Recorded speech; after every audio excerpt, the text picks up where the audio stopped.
हमार मनसा मैया कहिया पुरैबो। हमार मनसा मैया कहिया पुरैबो। जाहु तो होए मैया मनसा पुरैबो। जाहु तो होए देवी मनसा पुरैबो। तोहार गरवा हरवा पहिराइब। हमार मनसा मैया कहिया पुरैबो। हमार मनसा मैया कहिया पुरैबो। नमस्कार दोस्तों, मैं हूं ममता तिवारी और आप सभी का स्वागत करती हूं मेरे चैनल ममताज वे में। कैसे हैं आप सब, तो ये बताने के लिए कमेंट बॉक्स में जय माता दी हमेशा की तरह ज़रूर लिखिए। तो चलिए, आज मैं आपको इस वीडियो में बताऊंगी कि माता के 9 स्वरूप की पूजा विधि तो मैं अपने कई वीडियोज़ में बता चुकी हूँ। पूजा विधि कैसे करनी है, क्या क्या नियम हमें मतलब थोड़ा सा ध्यान रखने हैं। तो आज मैं इस वीडियो में बताऊंगी कि 9 माता के जो 9 स्वरूप हैं उनको भोग में 9 दिन हमें क्या लगाने हैं। और इस बार जो है 8 दिवसीय जो हमारा नवरात्र है, तो इसमें 9 दिन तो है नहीं, 8 दिन में ही हम सभी माता का भोग लगाएंगे। और एक चीज़ और बता दूंगी कि इस 8 दिन के दौरान हमें किस रंग के वस्त्र पहनकर धारण करके पूजा करनी है। तो मैं रंग और भोग माता के हर स्वरूप के लिए आपको थोड़ा सा मैं इस वीडियो में बताऊंगी। तो आप बने रहिए मेरे साथ मेरे चैनल पर। अगर आपको मेरा वीडियो पसंद आता है तो प्लीज़ आप मेरे चैनल को सब्सक्राइब कर दीजिएगा, बेल आइकन को प्रेस कर दीजिएगा, जिससे मेरे वीडियो के नए नोटिफिकेशन आप लोगों के पास सबसे पहले पहुँचे। तो चलिए शुरू करते हैं कि वो 9 भोग हमें कब कब लगाने हैं। क्योंकि इस बार 8 दिवसीय है, तो थोड़ा आप लोग के मन में डाउट भी चल रहे हैं कि किस माता की पूजा हम एक साथ करें, कौन से 2 स्वरूपों की पूजा किस दिन हम एक साथ करें और भोग हम कैसे चढ़ाएं। इन सभी बातों को मैं थोड़ा सा आपके साथ शेयर कर देती हूँ, तो आप बने रहिए। तो सबसे पहले दिन, जो कि आपको मालूम है, माता के 9 स्वरूप की तरह 9 भोग भी हैं, 9 उनके लिए रंग भी धारण करके हमें पूजा अर्चना करनी चाहिए। अगर आप वैसा नहीं कर सकते तो एक ही रंग के वस्त्र लाल आपको रख लेने चाहिए। पूजा के दौरान जब जब आप पूजा करने बैठते हैं हाथ पैर धो के, तो वो वस्त्र पहन लीजिए। और फिर जब पूजा आपकी समाप्त हो जाती है तो वो वस्त्र आप निकाल कर रख सकते हैं। मुझे लग रहा है कि आजकल सबके घर में हर रंग के सबके पास वस्त्र होते हैं। तो अगर आप चाहें अपने श्रद्धा के अनुसार माता के हर स्वरूप की पूजा अलग अलग रंग के वस्त्र धारण करके भी कर सकती हैं।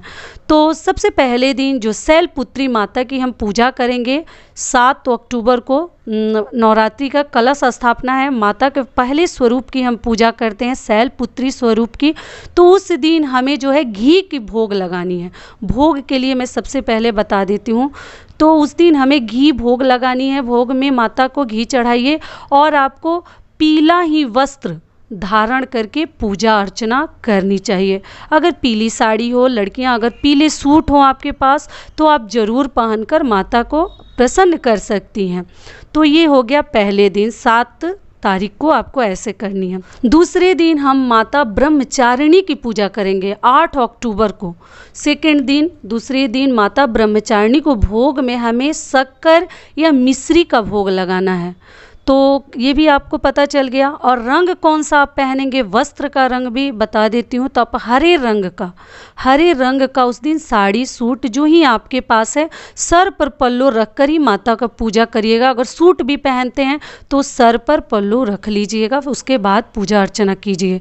तो शक्कर आपको भोग में लगानी है और हरी रंग की साड़ी आपको पहनकर माता की पूजा करनी है, हरा वस्त्र। तो ये हो गया दूसरे दिन।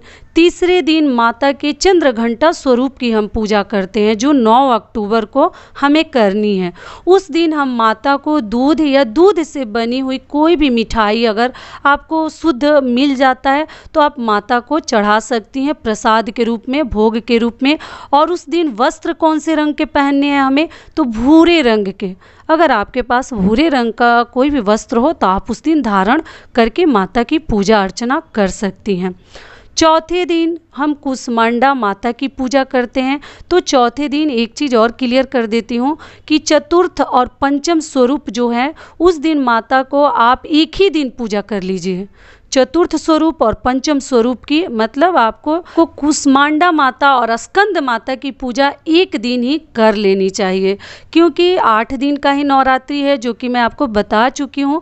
तो इसलिए आप जो है पंचम स्वरूप और चतुर्थ स्वरूप की पूजा एक ही दिन कर लीजिए। चतुर्थ स्वरूप जो माता का है उसका भोग क्या है, तो आपको भोग में उस दिन मालपुआ माता को उस दिन आप जरूर चढ़ाइएगा, जो चतुर्थ स्वरूप है उनका। तो और रंग कौन से पहनने हैं, वस्त्र आपको नारंगी रंग के वस्त्र पहनकर माता की पूजा करनी चाहिए। लेकिन उसी दिन आपको स्कंद माता के लिए भी पूजा, दोनों माताओं की पूजा, दोनों स्वरूप की पूजा उसी दिन आपको करनी है। तो आप उस दिन माता को केला मतलब मालपुआ के साथ केले का भी भोग आप लगा सकती हैं। केला भी कौन सा लीजिएगा, पीले रंग का। तो ये भी क्लियर हो गया। माता की चौथे स्वरूप और पांचवें स्वरूप की पूजा हम चतुर्थ तिथि को ही करेंगे, मतलब चौथे दिन ही दोनों माताओं के स्वरूप की पूजा कर लेंगे।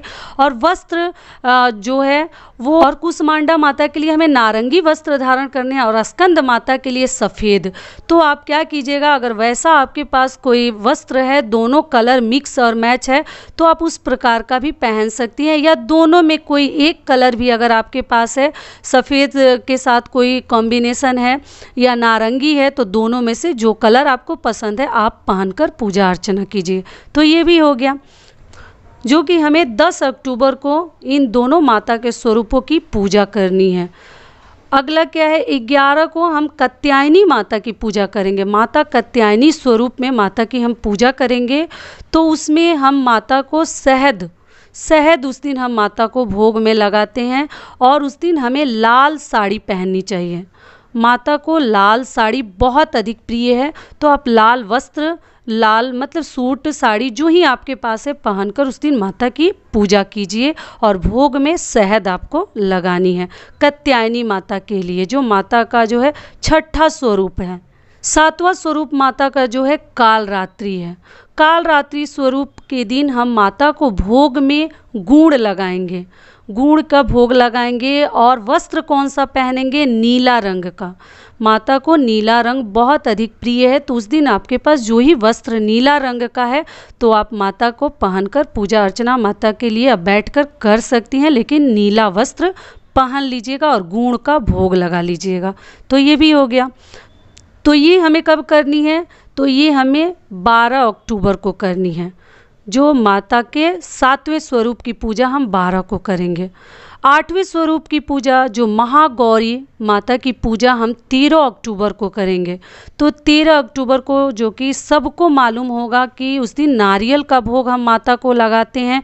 और मंदिरों में नारियल भी हम मतलब फोड़ते हैं, तोड़ते हैं, माता को चरणों में चढ़ाते हैं। तो आप नारियल का उस दिन भोग लगाइएगा। और उस दिन आपको साड़ी कौन सी पहननी है, तो गुलाबी रंग की। महागौरी माता को गुलाबी रंग बहुत अधिक प्रिय है। तो उस दिन आप गुलाबी रंग पहन कर ही महागौरी माता के स्वरूप की पूजा कीजिए, जो अष्टमी जिसको बोलते हैं, अष्टमी तिथि के दिन, जो 13 अक्टूबर को करनी है। 14 अक्टूबर जो लास्ट और आखिरी है, सिद्धिदात्री माता की हम पूजा करते हैं। माता के 9वें स्वरूप में सिद्धिदात्री स्वरूप की पूजा करते हैं।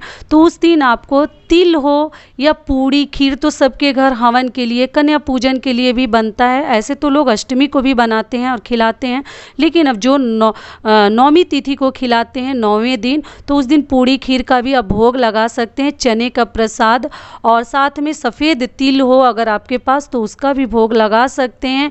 और उस दिन माता को कौन से रंग की साड़ी पहननी है, तो पर्पल बैगनी रंग की साड़ी में पूजा अर्चना करनी है और उन्हें प्रसन्न करनी है। तो इस प्रकार से 9 दिन के 9 रंग भी मैं आपको बता दी और 9 भोग भी बता दी। तो आशा करती हूँ, उम्मीद करती हूँ कि इससे आप लोग को थोड़ा सा लाभ मिलेगा इस वीडियो से।